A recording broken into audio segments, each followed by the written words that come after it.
welcome. In today's Legal Education Corner, we'll be discussing a leasehold agreement. A lease is an interest in land that has an expiry date, which means that it has a definite time period. We'll be discussing the content of a leasehold agreement. The laws of Ghana requires that every transaction in land must be in writing, which means that it must be on paper.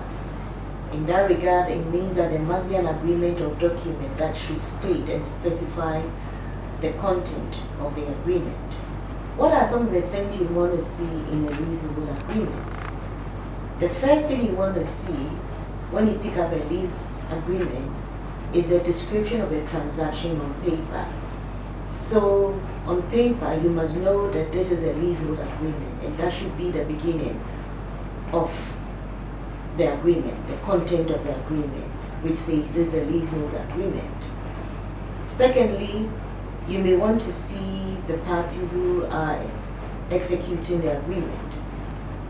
In a leasehold agreement, the parties are the lessor, which is the one granting their interest, and the lessee, which is the one acquiring their interest.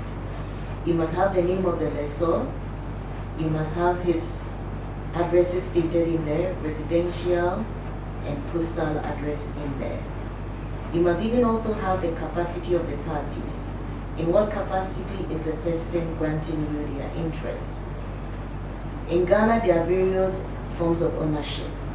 Is it a stool land, where it is being executed by the chief, or what you call the head of the stool? Is it a land belonging to a clan, where you have the head of the clan executing? Is it a family land, where you have the head of the family? Or is it a land belonging to an individual? So again, in the lease agreement, you may want to see the capacity. Capacity is very important, because you could acquire land and start trying to go into possession only to realize that the one who granted the interest to you does not even have the capacity at all. You may also want to know, or having there, the tenure. The tenure should state the number of years you are acquiring the land. Is it 45 years? Is it 50 years? Is it 75 years? Is it 99 years? That should be in the lease agreement.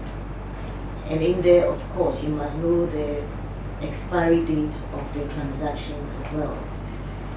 In the lease agreement, you may also want to know the consideration. The consideration is the amount you're paying for the parcel of land. And then the mode of payment, which must state whether you're paying outrightly or in one bulk, or you're paying by installment. That should be stated clearly in the agreement. And then from there, it goes on to the obligations of parties, which we'll be discussing shortly.